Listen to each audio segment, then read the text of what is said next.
Good evening, everyone. I hope you can hear me. Any nods? Yeah. Okay, good. Well, welcome to another lecture in our series from the American Physicians Health Program. We're celebrating, not only celebrating our 45th year, but celebrating in ways that we never expected to before. And one of those ways is to have a guest speaker who is really draws a crowd on his own. In fact, I've even learned that we have somebody watching from Australia. So hello. I've always wanted to visit.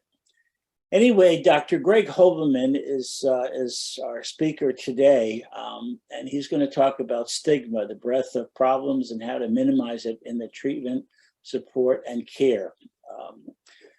Greg is an extraordinary person. He currently serves as the co-CEO of the Ashley Addiction Treatment Program. In this role, he oversees the clinical, medical, and nursing staff for both the inpatient and outpatient clinics, in addition to general operations. He previously worked as an interventional pain specialist as well as a staff psychiatrist after completing his psychiatry residency at Johns Hopkins. He completed an anesthesiology residence and pain medicine fellowship at Hopkins in 2006 and has a Master of Public Health from Hopkins Bloomberg School of Public Health. His treatment interests include substance use disorder and chronic pain. In this area, probably maybe extending as far as Australia, Greg has an extraordinary reputation and has helped many physicians get on the road to recovery and just have many productive years of life and practice. And we owe a great deal for him. So Greg, without any further ado, it's all yours. Thank you so much, Marty. It's such a pleasure to be here. And I also want to just add that, I've been a participant in the MPRP and MPHP in the past, and I owe so much to MedChi and to you all. So I truly appreciate it. It's an honor to be here. And I really owe where I am today to the help that you all have provided for me. I am not an expert on stigma per se at all, but I'm very interested in it, and it really affects treatment and general attitudes, particularly with regard to mental health and substance use disorder. So today we're going to talk a little bit about just stigma and what it is and the types of stigma. It's actually much more interesting than I would have imagined. There are several mediators of stigma we want to discuss. And then I really do want to focus a little bit on how stigma is a barrier to opioid agonist therapy. What I'm talking there is methadone and buprenorphine. It's a really good example of how stigma impacts care. So we use that, as an example for stigma in general, but it can be applied to many things. And then finally, want to review some ways to hopefully reduce stigma in the future. A couple of considerations that stigma itself is a complex concept, and there's quite a bit of literature about stigma, but there's not a lot of literature discussing the opioid-related stigma.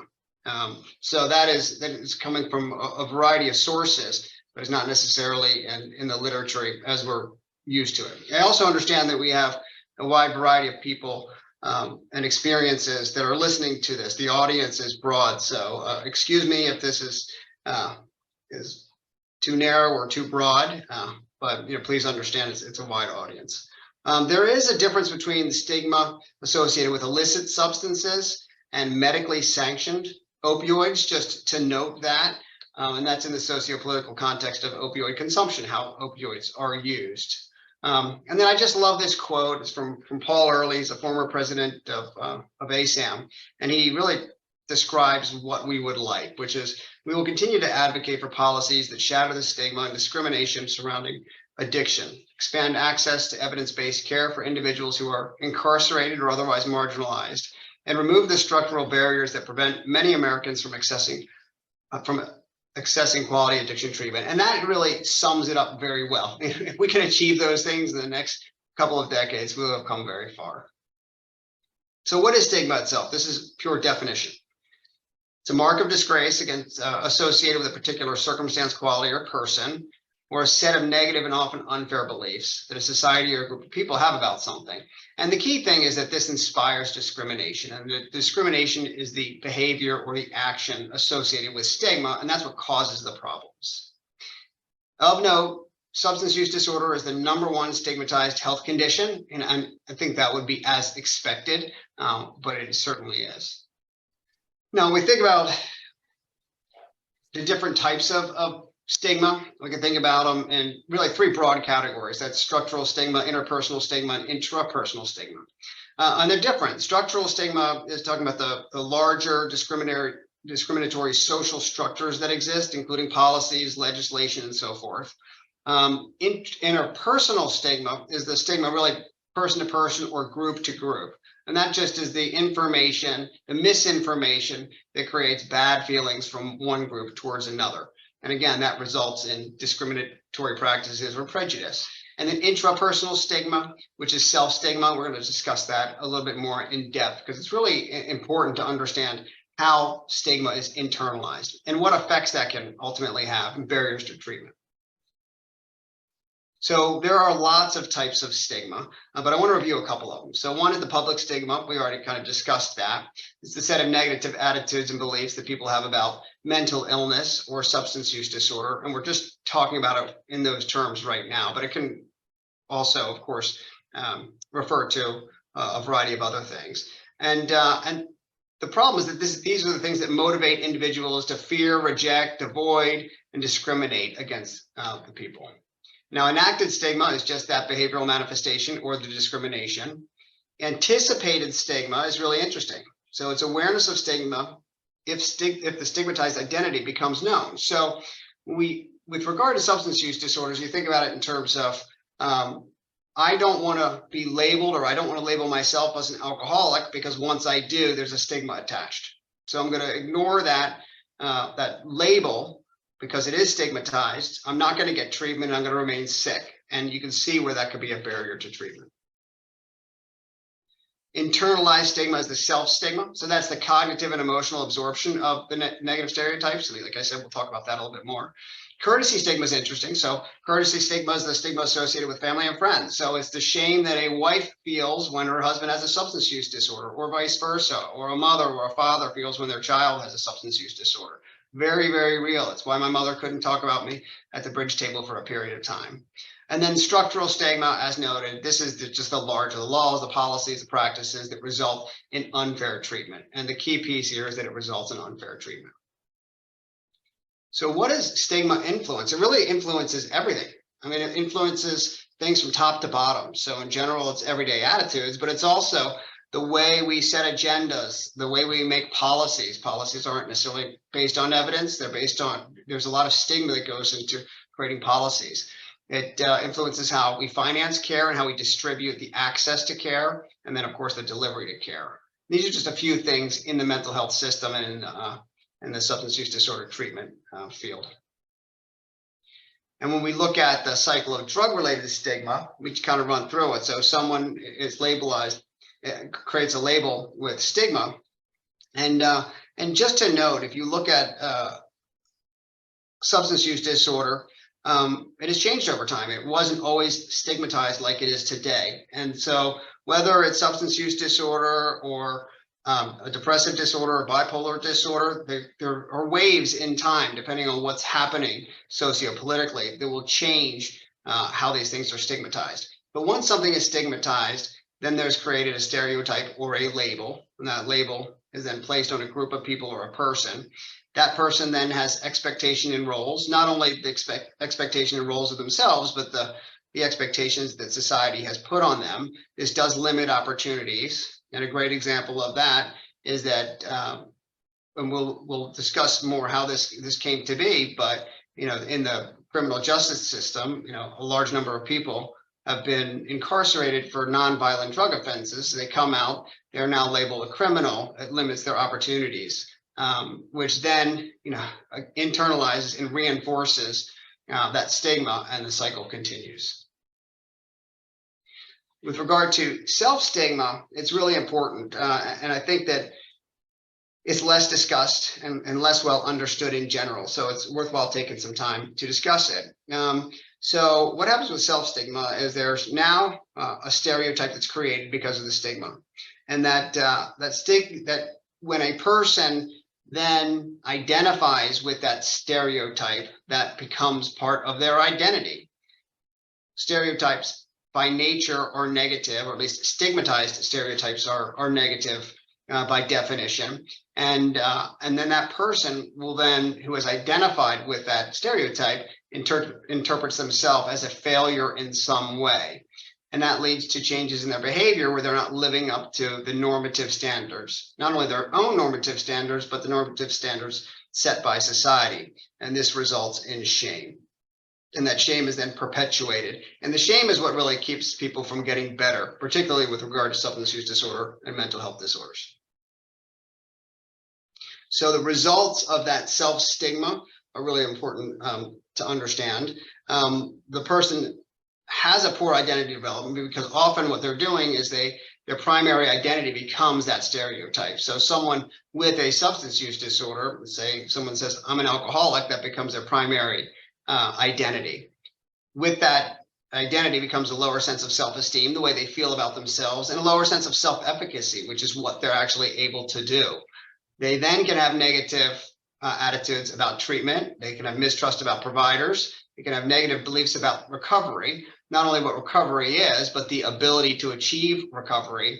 This limits personal relationships, creates isolation, creates further difficulties in just getting better. The mediators of stigma. So with regard to substance use disorder, the mediators are those things that cause or worsen stigma, simply.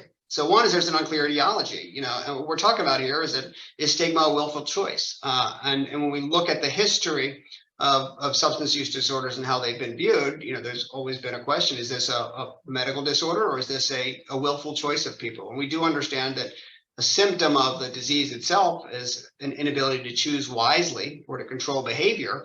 But nonetheless, we don't know the true etiology of the disorder, and people have that argument of whether or not this is a moral failing or a medical illness. There's also a gap between the treatment industry and the healthcare system. The treatment industry evolved outside of the healthcare system because really lack of a desire within the healthcare system in the 20th century, in the early and middle 20th century, to address and treat people with substance use disorders. So a treatment industry evolved outside of the healthcare system. Began as primary 12-step abstinence-based treatment, and there was a gap that was created. Now, I will review a little bit more about that in a few minutes. The criminalization of drug use played a large role in creating stigma. And if we look at how those drugs were criminalized, they weren't based on actually the harm of the drugs.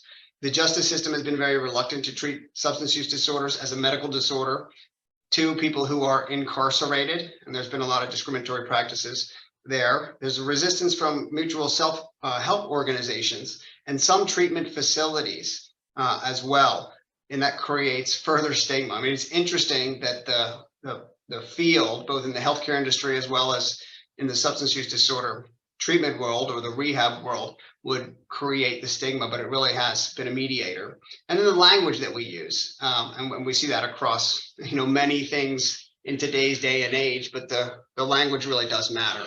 And of course, something that we can't ignore is that a symptom of those that have substance use disorders, it's associated with bad behavior. The things that people in active addiction or with active substance use disorders do to as a symptom, of their disorder, creates bad behavior. So that's minimization, rationalization, manipulation, stealing, and so forth. It goes on, and that bad behavior, of course, creates bad feelings.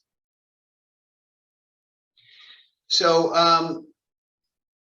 there could be a really long lecture series discussing substance use disorders in this country over time, but I want to summarize it really quickly and hit on a couple of big things because it does help to understand why there's such a stigma associated with substance use disorders. If you go back to the origins of this country and in colonial times, alcohol was everywhere, and it was seen as a wonderful thing, for a thing brought to us by God, and people used it all of the time for basically every activity that was done. Now, between 1790 and 1830, we saw the largest increase in alcohol consumption in history, period. I mean, that's even, compared to what we have seen more recently, a very large increase in consumption. And with that came consequences. They were more visible and they were more recognized. That's everything from the bad behavior to the medical consequences of the disorder. So between 1850 and 1914, there was a lot of progress. People were seeing, as patients that need to be treated. They looked at this more as a medical disorder, and there were a lot of institutions that were created to help those patients. I do note here in 1874, there was the discovery of heroin, which did play a large role. So opioid dependency had been known for a long time, but with the discovery of heroin, which is a more addictive opioid, we saw an increase significantly with regard to people who were struggling with heroin addiction. And by the early 20th century, it was really becoming a problem. So as that occurred in 1914, there was the Harrison Narcotic Act. And this was really a changing point with regard to how people were viewed with substance use disorder. Previous to this, people with opioid addiction were often treated by physicians with opioids, very much like we use MAT, methadone, and buprenorphine today. People were prescribed morphine or heroin at doses that they took, and they were actually able to function fairly well.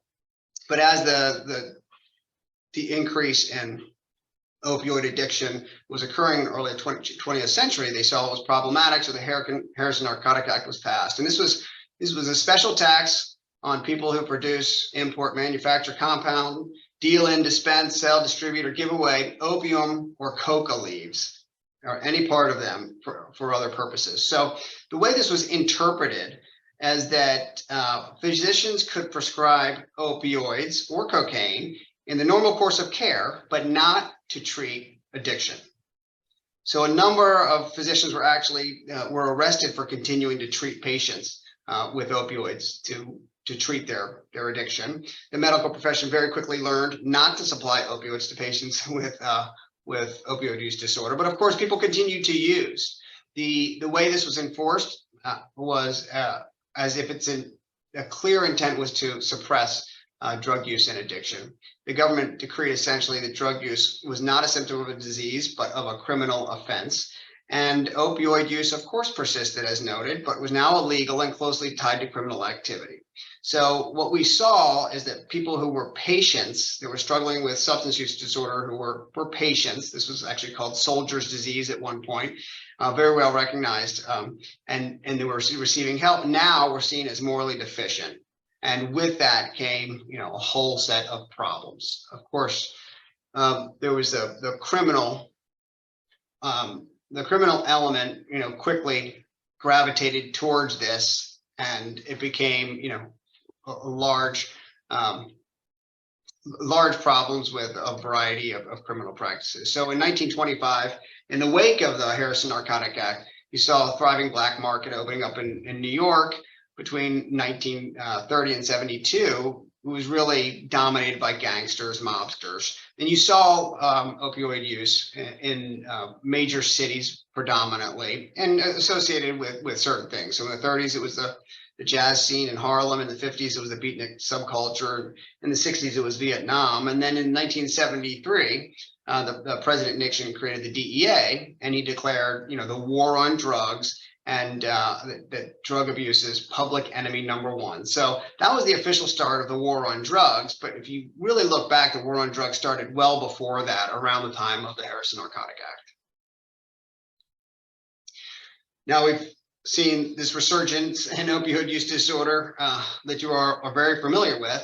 But again, a very, very brief history is, in the early 90s, there's an emphasis on the assessment and treatment of pain, appropriately so. And with that, unfortunately, opioids became acceptable without good evidence for their benefit for treating benign chronic pain. There's also the creation of long-acting high-dose opioids. So you're seeing these mixtures of high-dose oxycodone with no acetaminophen mixed in it. And what we really did is we just increased the access to opioids, period, by large numbers of prescriptions. And as you increase access to any substance, you're going to see an increase in problems associated with that substance. And that is exactly what we have seen. The prescriptions for opioids increased. Illicit opioid use started to increase because people who in the illicit market saw an increase in people with opioid use disorder. And so they produced more opioids, and we saw an increase in overdose death as a consequence. This is one of my favorite graphs because it really demonstrates what's happened very quickly. So if you look here, we have deaths per 1,000 people, per 100,000 people. And over here is just a timeline. So when we look at this darker green line, we're looking at the overdose deaths associated with prescription opioids. And we see an increase as we increase the access, more prescriptions, more overdose death. Around 2010, there was a bit of a crackdown on prescription opioids. And so people stopped prescribing. There was a small dip in the number of prescription deaths during that time, and slowly picked back up. But what we saw here with the light green line is that the heroin overdose deaths, this is the heroin, were fairly consistent until the supply of prescription opioids was decreased. And then we saw an increase in heroin overdoses. And the scariest part of this, of course, is this dark blue line. And this is essentially fentanyl and the fentanyl derivatives. We saw a huge increase in access and flooding into the market around 2013. And immediately we saw a massive increase in overdose deaths. So the war on drugs, just to note, the impact that that's had. It was started in 1973 by Nixon, I think, with very good intent. It was very problematic. But unfortunately, it hasn't resulted in great results in improving our problem. So drug addiction was now called a serious evil for the individual and a threat to society. It was a true marker of social disgrace. And that is an immediate label, it's an immediate way to stigmatize substances and substance use. The criminalization of drugs also has been very, very problematic. It's not really based on the drugs themselves. And if you look at it closely, it really is more so associated with immigrant populations that are perceived to be prolific consumers. So when you look at it, it was cocaine in the African-American culture, mostly crack. Looking way back, before that, opium was associated with Chinese and Latinos and marijuana. There also has been a tremendous amount of negative media coverage, and the media coverage has been about the problems associated with active substance use disorder and the criminal subculture associated with it. Immediately you're going to see stigma associated with that. So here you see the drugs, the legalization or criminalization of drugs is not associated with the actual harms from those drugs. So this was from the Lancet in 2010. If you look at the gray bars, it's harm to the users themselves, and the yellow is harm to others. And if we look at that, alcohol combined has the greatest when you combine those two. Top of the list, this is the one substances that has been legalized through time, other than for that short period of prohibition. And then you can take a quick look at this list and see where we are. Many of these things are illegal, and they haven't had much harm to users or to others. We saw that ethnic minorities statistically have been more targeted. So Black people in the United States are 10 times more likely than whites to be imprisoned for a drug charge. There's been selective news coverage about the opioid crisis in the white population. Where we saw this becoming a big issue was when it started to really enter into the suburbs. Buprenorphine is highly concentrated in populations that are mostly where mostly white people live, and methadone has been more concentrated in minority areas, period. There's been limited employment prospects for criminals. There's been voter disenfranchisement associated with it. And when you look at the costs to society, it is with regard to health disorders, or diseases, and you are including the impact on society, it costs the society more than any other single disorder, costing over $1 trillion when you think about the criminal justice system, the loss of time at work, the treatment associated with it. The cost is tremendous. When we look at illicit drug use over the past month, white people and Black people have roughly the same percentage of use, 9.5 compared to 10.5%. This is over the last use, and this is from 2013, the National Survey on Drug Use and Health. But when you look at drug arrests per 100,000, when you compare white to Black populations, there's a huge difference, despite the fact that the use is roughly the same. And in the criminal justice system itself, we see a low percentage of treatment, period. There's not really good treatment for withdrawal. People can go into a jail with a life-threatening substance use disorder, such as that associated with benzodiazepines, and not receive any sort of withdrawal management. And they can have seizures and occasionally death. There has not been agonist treatment traditionally associated with opioid disorder, and rarely are people referred to treatment afterwards. I'll say we're making some progress there, and there have been a lot of bills that have been associated with that, and with this in the state legislation over the past several years, but they're slow to move.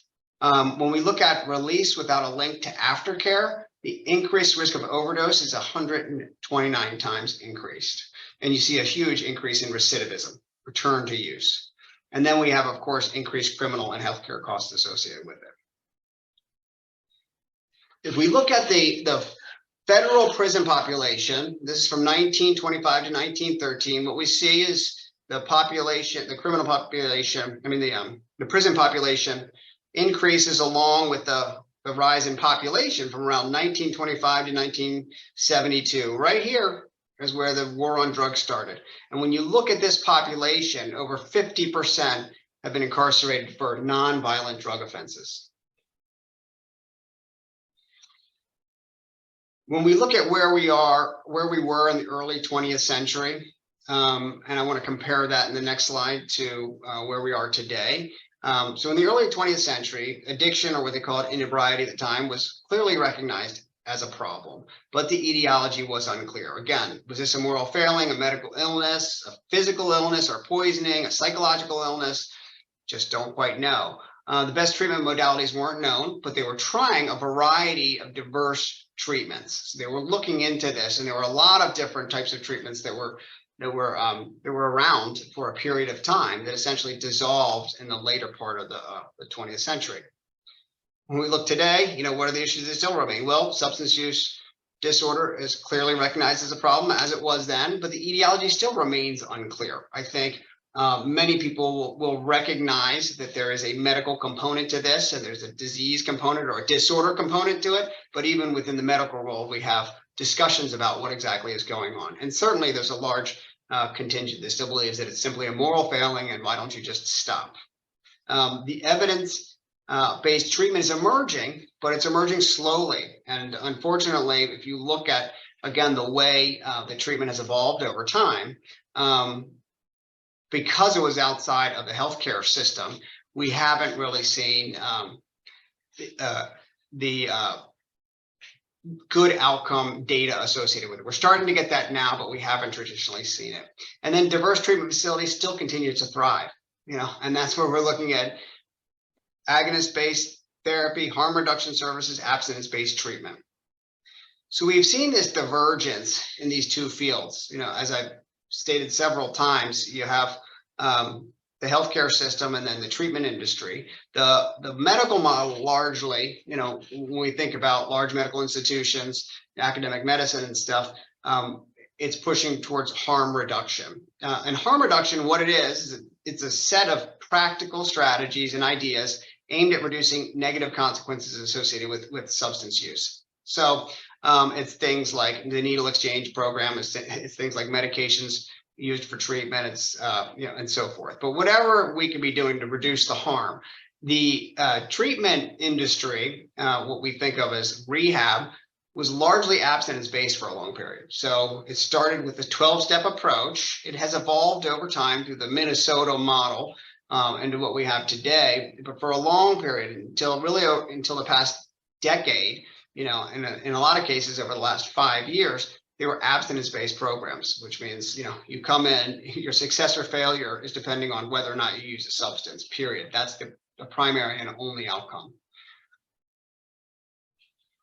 There is something called interventional stigma, and I didn't review this initially. We talked about types of stigma, but this is the prejudice or discrimination endorsed by abstinence-based professionals towards those that provide MAT or agonist-based services.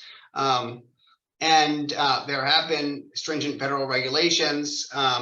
People in abstinence-based treatment facilities tend to use personal addiction experience to guide their professional services that they're providing. And there's been a limited knowledge of the science behind MAT and agonist therapy, which creates this stigma. Now, the stigma does go both ways. There's been a stigma associated with those who provide harm reduction and are not looking, and they sort of think of abstinence in a negative way. And patients get mixed messages, depending on where they get treatment. And we really need to see a convergence of this, because ultimately what we're looking at is recovery. And recovery, the outcomes associated with recovery are not just did you use or did you not use, but have you reduced your use? Are the other indicators in your life improving? Are your relationships improving? Are you able to be employed? Or is your quality of life better? Are you using the emergency room less and your primary care physician more? So we want to get people into a place of recovery. Harm reduction there has a lot of evidence-based to back it, and so does a variety of psychosocial interventions that we use in abstinence-based care. So it's important that we kind of understand this and bring these two together. When at Ashley, this was in 2016 when I started working here. Ashley, in the residential facility, was an abstinence-based facility, and we started some outpatient programs. And immediately when we started those outpatient programs, we were providing agonist therapy. And we were not referring to ourselves. Our residential facility was not referring to our outpatient facility, and vice versa, because of that interventional stigma that I was just mentioning. Luckily, we've come a long way, and now we have a full continuum that provides all levels of care and all types of care. But there's still out there, a lot of people that don't understand the basis behind what evidence is. So when we look at what evidence is, and very briefly, just to kind of review a couple concepts, I love this quote here: evidence is the use of more words to re-examine what we've examined before to invent the disorder. And really, when you look at behavioral medicine or mental health in general, there are a couple of difficulties associated with gathering true, really good evidence, because when we think about the type of studies that produce real significance with regard to statistical significance, it's that double-blinded, placebo-controlled, randomized trial, and that's meant for some intervention like a medication. It's much harder to do in behavioral health. So in behavioral health, we have the problem, first of all, do we have correct diagnoses? So we don't even have the nomenclature over time has changed. So what we now have in the DSM, is what we like to use. But those terms have changed between the DSM-4 and the DSM-5, and we'll change the DSM-6. In addition, when you're diagnosing something, there's no blood test for it. So you're looking at a set of criteria. It's just harder to diagnose, and you have to have a good diagnosis in order to do a really good rigorous study. Also, what's the relationship between statistical significance and clinical importance? They aren't, aren't associated completely. So something that may not be statistically significant may have real clinical importance, and vice versa. And then who's really able to assess the evidence? I mean, it takes somebody with a good amount of acumen to be able to really look at a study and decide whether or not this is a good study. So what do we typically do? And this is what we talk to our providers to help them understand. Is we say, let's do the best with what we have. Trust those experts. So look at things like the meta-analyses and literature reviews and practice guidelines. You have really good people looking at all the literature that's out there and can sum it up for us and constantly question. And as in both mental health in general and in particularly in substance use disorder, we really have to do a better job with gathering the data, and analyzing that in a way that makes sense, so we can provide better treatment. What we know right now is we do have pretty good evidence-based modalities. We have pharmacological as well as psychosocial. There are only a few FDA-approved medications for the treatment of substance use disorders, and they're only for alcohol and opioids. There are some other medications that we use that are off-label and may have some effect, but even these medications some of these medications have limited effect. Some of them have incredible effect. And when we look at gold standard treatment for opioid use disorder, it remains at methadone, because methadone has been studied since the 60s, and there's ample evidence that it's very effective. And buprenorphine is following in that vein. As far as psychosocial treatments, there are plenty that have good evidence. And the thing that probably has the most evidence associated with it is 12-step or mutual help self-help groups. There's been a lot of great literature from John Kelly about the importance and the effectiveness of Alcoholics Anonymous and other mutual help groups. There's also motivational enhancement, cognitive behavioral therapy, contingency management, family therapy, community enforcement, and a few others that have really strong evidence. One of the problems, and I love this quote as well, is that most evidence-based therapies are often implemented with limited fidelity and are underused. So if you're going to make these things work, you have to do them the proper way, and you have to actually use them. So if we are a facility and we want to use psychosocial approach, we better be doing these things well if we want to have outcomes, and then we have to track our outcomes. That was a little bit of a sidestep, but I think it's an important thing to note, because when we are looking at reducing stigma over time, if we don't have the data to show that we are improving this and that this disorder can be treated and the outcomes can be good long-term, just like they are for other medical disorders, we're going to have a tough time reducing stigma. When you look at the general effects for MAT stigma, again, that's agonist therapy, there's a lack of access to opioid agonist therapy. The percentage of people that are able to be treated with agonist therapy that have opioid use disorder is very, very small. There's a reduced willingness to receive treatment as well. We call that treatment carryover. So people for whom agonist therapy is clearly indicated, those people who are really struggling with opioid use disorder and have continued really dangerous situations associated with it, should be prescribed an agonist therapy. It is indicated, but the patients have a reduced willingness. They don't want to do it because of the stigma. This is a barrier to recovery in general. Again, it affects their self-esteem and overall mental health. Just to look at methadone for a moment. As I said, it still remains the gold standard for treatment of opioid use disorder. The evidence for its effectiveness is very, very clear. It is highly regulated. It's regulated through opioid treatment programs. An opioid treatment program, you have to be in an opioid treatment program if you are going, and that's regulated, and that's a license associated with that will allow you to administer methadone for people with a substance use disorder. Now, to note, you can prescribe methadone outside of an OTP if you're prescribing it for pain and you write that on the prescription. But for a substance use disorder, it is highly regulated. And only 12% of people with opioid use disorders receive methadone treatment. And about 75% of those people who are receiving methadone treatment are on an inadequate dose. And you really do have to be at a high enough dose, what we call a blocking dose, to reduce the cravings and the withdrawal associated with opioid use disorder. Buprenorphine as well has very clear evidence for its effectiveness. It does have a better safety profile than a full agonist because it has a bell-shaped dose response curve. And I really like that, about it.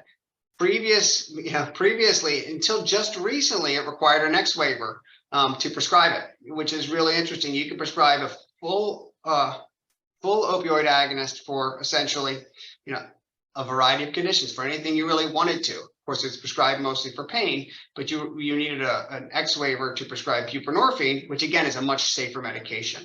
Luckily, that has been taken away. And there were limitations to the number of patients that could be treated. Again, that's taken away, which is great. We're making progress, but it still continues to be underutilized in general. I thought it's very interesting to this study from 2019, and this looked at people who were actually receiving treatment for an opioid use disorder. And a third of those people believed that MAT substitutes one addiction for another. The people in treatment saw that as a substitute rather than a treatment. A third of them refused to be seen by a physician that utilized MAT for any of their patients. 40% concluded that medications to treat OUD are only somewhat effective. They didn't understand the true effectiveness of it. And a fourth of the participants believed that doctors should have the right to refuse to treat patients with opioid use disorders, period. When we look at the financing and delivery of care for OTPs. Again, OTPs are those organizations that can administer a methadone or use daily dosing for buprenorphine. The regulations are quite strict, as well as the previous X waiver. Again, luckily that's no longer there. There have been increased prior authorization requirements, which really creates some entanglement and increase in time for the provider as well as the patient, in order to just get the medication. There have been arbitrary lifetime treatment limits by payers. They say, okay, you can treat this patient for 2 years, but we're not going to continue treatment beyond that. And that's for opioid use disorders. And there have been exclusionary zoning practices.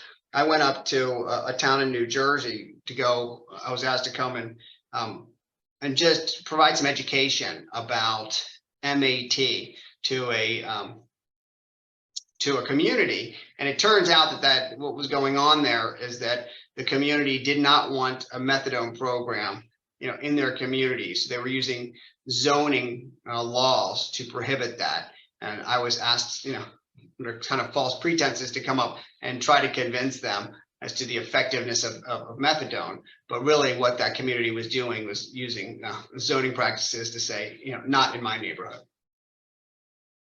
Now, there's a reason why. You can kind of understand why that might be. If you look at this picture, you can immediately tell the difference between a methadone program and a cancer facility. It's easy to see it. The patients themselves have reduced engagement. So not only are the patients not necessarily seeking treatment because of the stigma, but they have reduced engagement for opioid use disorder. And it's because there's overly rigid and non-beneficent care policies. So when they come into treatment, they're not treated very well. You can see it, one, in just the locations themselves, but also the staff, the policies, and so forth associated with those programs. There tends to be a lack of respect for patient autonomy. You have to do this our way and only our way. And at times there's punitive termination in response to a policy violation or a positive urine screen. So that's the equivalent of saying, we're gonna, kick you out of our hospital for being too sick, so to speak. It's akin to punishing people for exhibiting the symptoms of their disease. And this really does, it's a barrier, as noted, for accessing and then becoming engaged in treatment. When we look at outcomes, the thing that we know most is that longer engagement in treatment results in better outcomes. So engagement is really a key component to treatment of substance use disorders. And there has been slow implementation of harm reduction, period. So now we see naloxone everywhere, thank God. Now the biggest problem is how do you get it paid for, but at least it's available. but it's been around since the 70s. Only recently has it been widely available. And when we see a dip in overdose, we saw a dip a couple of years ago, a brief dip in overdose deaths. It's because naloxone became widely available. So it is saving many lives. Also, fentanyl test strips. There's a stigma against using fentanyl test strips, and the idea is, well, if people are using substances, they don't care about their life. Why would they use a fentanyl test strip? Well, in fact, people who use opioids use fentanyl test strips as much as they can because they do not want to die. But there has been a slow implementation of that. And then also, even conversations around safe injection sites or overdose prevention facilities, the discussions should be had. Again, the jury is not really out on that yet. So we don't know all the benefits, and we really have to look at it and examine it very closely to see if there'll be of more benefit than harm, but we should be having those conversations. And really, they're put on the back burner. I was looking at all the policies this year and over the past several years, and the one that keeps coming up discusses safe injection sites, and it's always just pushed to the next year, pushed to the next year, pushed to the next year. And language does matter. So it frames what the public thinks about substance use disorders, about mental health, and about recovery. And it influences how people feel about themselves. Interestingly, there's previously it was thought, really, if you have a substance use disorder, you should embrace it, and call yourself a junkie, call yourself what you are, but that doesn't ultimately, that could perpetuate not only the stigma, but the shame associated with it, and it impacts how people recover. And then it intentionally, often unintentionally, but sometimes very intentionally propagates that stigma. So what do we want to do? We're not going to be perfect with language, but some things to consider. One is we want language, to respect the worth and dignity of people in general. So using first person language is a good idea. So instead of using, addict or junkie, it's a person in recovery. Yeah. You want to focus on the medical nature of substance use disorders and treatment. Again, rather than that moral failing piece that is truly not the case. And we want to think about these people as a person in need of help, rather than this morally depraved person that has been previously thought. We want to promote the recovery process. So much, particularly in media, has been focused on this substance use disorder or the negative consequences associated with it. And then when people do well and they get into recovery, they're fine. There's no issue. But we want to put more emphasis on the fact that people recover and people do really well. So even when you talk about someone in the way they refer to themselves, it's good to say, I'm in recovery, I don't drink, I'm sober, rather than I'm an alcoholic, I'm an addict. You think about it in terms of recovery, it's a better way. And just be thoughtful and considerate. You try to avoid perpetuating those negative stereotypes. We're not going to be perfect. I mean, when you look at even the names of, the name of Ashley Addiction Treatment, addiction is right there, We're not going to change necessarily to Ashley Substance Use Disorder Treatment, but it's being thoughtful as we can with regard to how we're using that language. There's good news. I mean, there have been a lot of changes associated with language. So just for example, NIDA, National Institute of Drug Abuse, is now National Institute on Drugs and Addiction. So slow, but good progress to be made. And then there is has been a big issue with self-help groups themselves with regard to how they perceive agonist treatment, MAT, methadone and buprenorphine. And there's been a thought, this doesn't occur across the board, but a thought that agonist therapy is just a substitution. People have been shamed for not being clean. And when you look back to 25, 30 years ago, the same thing did occur with antidepressants. Some really bad stuff happened when people said to be abstinent means you can't take any medication. So you can't be on a medication and people ended up committing suicide not taking medication. So there were some really, bad results of this kind of stigmatized. Luckily, that has gone away, and now the focus is on the MAT medications. So there can be rejection from a group. I've known of groups that say you cannot have a sponsor if you are on methadone or buprenorphine, and people think that you just can't get sober because you're not grateful enough. I love this quote from Tom McClellan. He said, "Tell me another area of medicine where willingness to use an FDA-approved medication is a bad idea." It doesn't exist until we realize it's a bad idea. If we learn that it's a bad idea, but in general, it's FDA approved. It's a good idea to use the medication, so we should be doing it. And when you look at Alcoholics Anonymous or other self-help groups, you know, the primary purpose is to help the alcoholic who still suffers, to help the addict who still suffers, or the person with substance use disorder who still suffers. We tell people, keep coming back. You know, it's really a program about learning how to live well. It starts as a stop drinking problem, but the long-term engagement with Alcoholics Anonymous or other mutual self-help groups about living your best life in recovery that you can.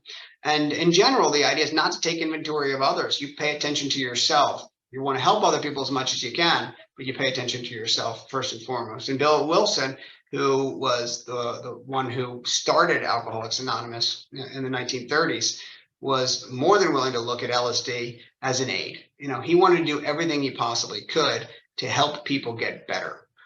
He actually said that he was quoted as saying that he would love if there were a methadone for the alcoholic, and he said this in the 60s. So we really do want to welcome people who are on MAT treatment into self-help groups and help them to continue in recovery, because you can absolutely be in really good recovery while taking any medication, as long as you're taking it appropriately.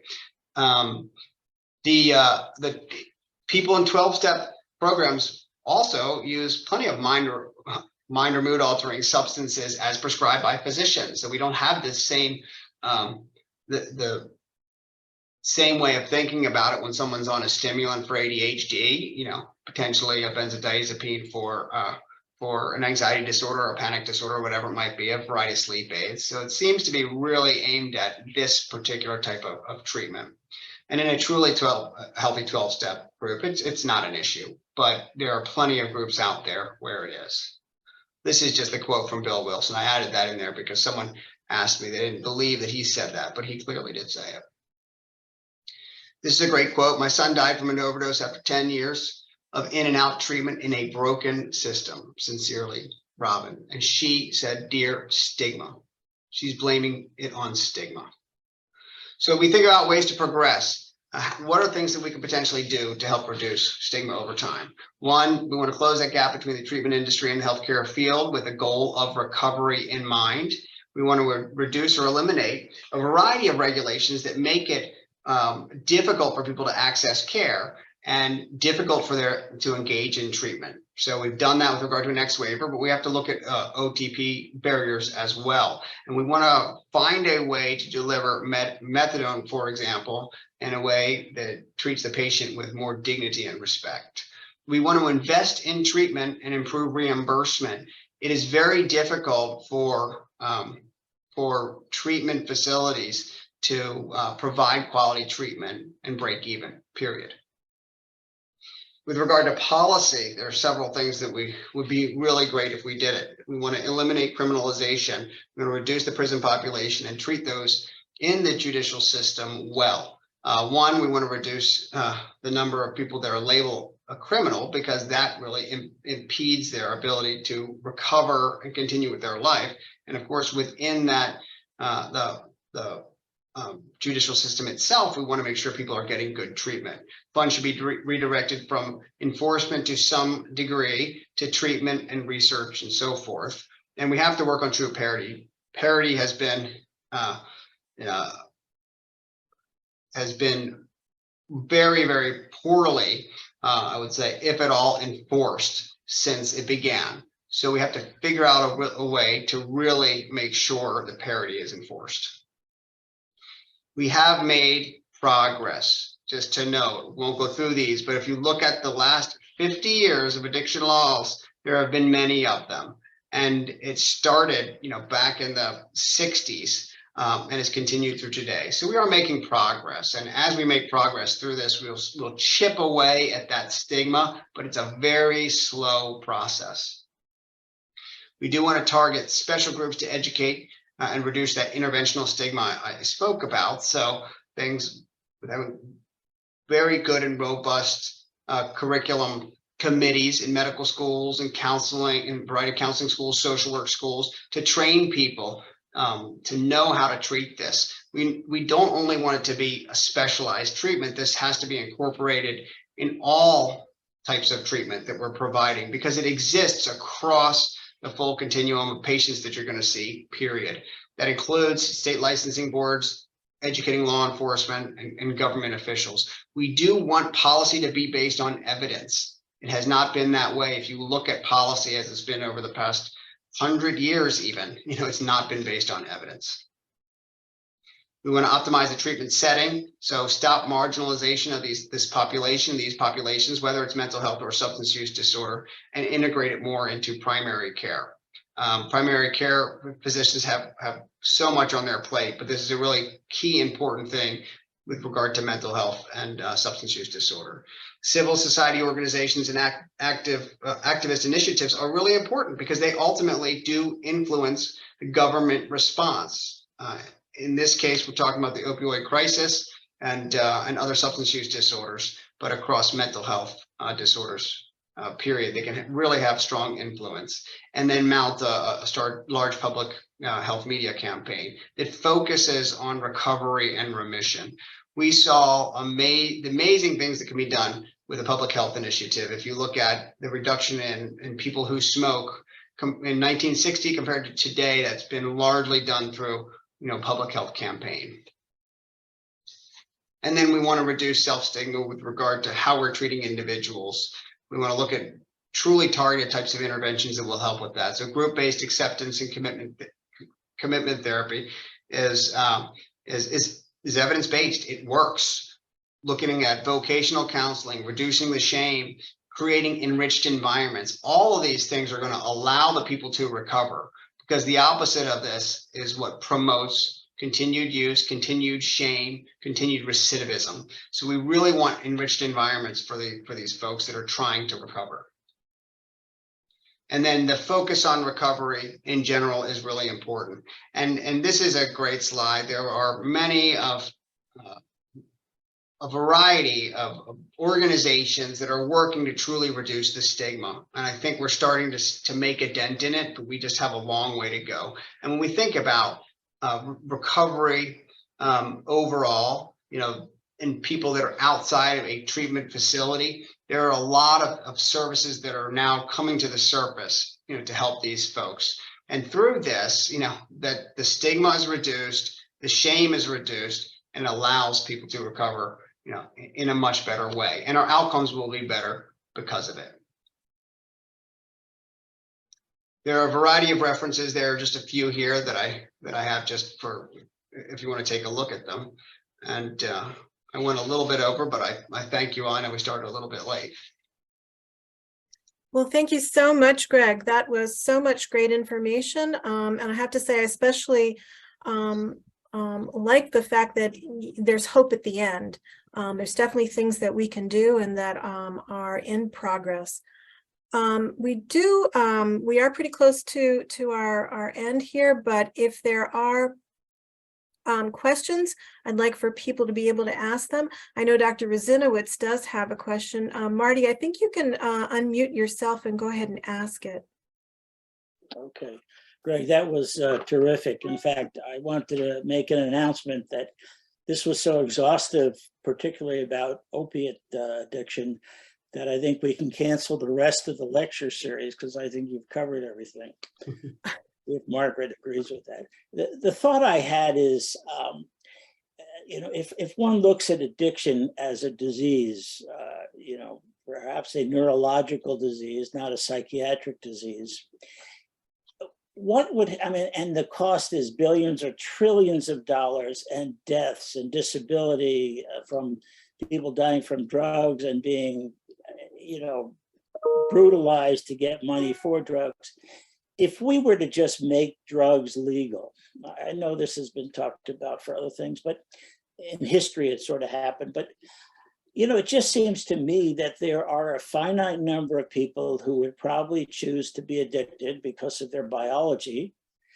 And we would have to just take care of them and get them their drugs. And I think some would ultimately maybe choose a path of recovery because they want to get off of drugs just because of the lifestyle that goes along with it, not because it's illegal. I can't imagine it would cost any more than we're spending right now. I think many more lives would be saved. Does anyone talk about that? Oh, yeah. I mean, it's discussed all the time. And I think it's I think we have to approach it with great caution because we don't know what the ultimate result of that is. What we have done now, because the criminalization, is we've created highly potent substances.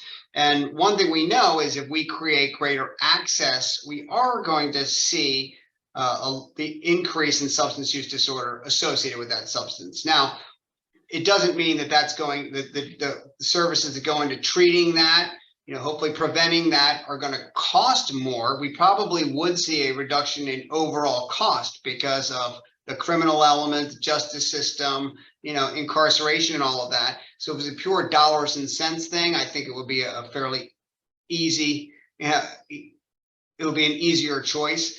But we do want to be looking at those suffering with substance use disorders because we're going to see an increase. We'd also be really, really careful about what substances we did legalize because some substances, are really harmful. And if they were legalized at the potency that we see right now, we would see some really devastating effects. So I think we have to start thinking about these things. Decriminalization, is really, in my mind, a no-brainer. We see what happens, we start there, and then we think about what we want to do as a next step, and we take it slowly, we gather evidence, and we see ultimately what has more benefit than harm, and we go in that direction.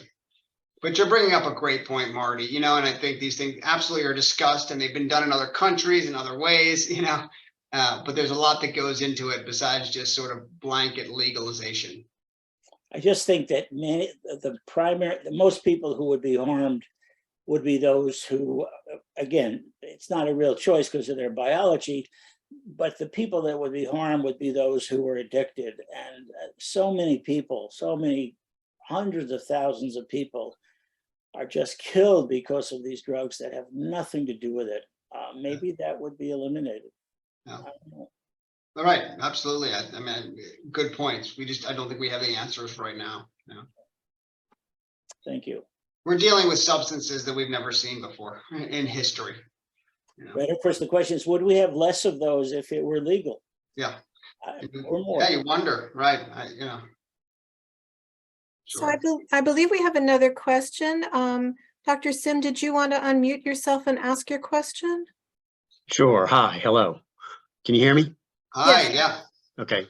Yeah. My question, Greg, do you have any comment on the Oregon experience with decriminalization and the aftermath of that? So and what exactly are you referring to with regard to Oregon decriminalization? They decriminalized the use of, hard drugs for personal use. And we're supposed to, as a result of that, people, instead of going to jail, we're supposed to be referred to treatment centers and things like that. And I think they're having trouble implementing it, is my understanding. Yeah, I don't think that we have the full set of information on it, but what we have seen this in other countries. So Portugal, for example, decriminalized substances. They had one of the highest death rates from opioid use disorder, and they now have one of the lowest. And what they've done is not just decriminalization was a big part, but they also took people that were leaving the criminal justice system, and they helped them get into treatment. They even financed, so they paid for half of their salary if they got a job at a particular point. That's where they put their money. That person then stayed in the job, and usually stayed on the job for many years beyond that first year, when the employer then takes over the full payment. So it's not just decriminalizing, it's a lot of other things that you'll be adding to it, and really utilizing resources in other ways that would be productive for those individuals. And that's probably why they're having difficulty in Oregon making this work. Okay, are there any other questions, comments? Greg, you're getting a lot of thank yous, very informative, hand clapping. I think I want to echo that. It's been a great opportunity to hear you talk about all of this. Does anyone else have another question before we close? Well, thanks very, very much to all of you for attending, for being here this evening. Thanks again to Greg for doing this. A great speaker, a great topic, and a lot of great information. I want to just make sure everybody knows that we will be having other lectures this year. If you're on our mailing list, and if you have been, if you registered for this lecture, you definitely are on our mailing list. You'll be getting notices about the other events and lectures that are coming up. It is our 45th anniversary, and I encourage anybody who's able to consider a donation to our fundraiser.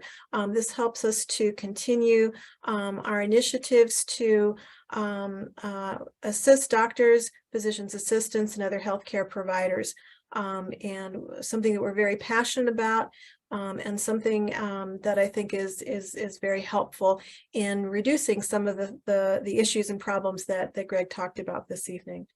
So again, thank you very much. For anybody who was on this call, we will make available materials from this lecture so that you can have them. If you have any questions, comments, ideas, please let me know. And otherwise, have a great evening. Thank you so much. Thank you so much for having me. Pleasure. Thanks.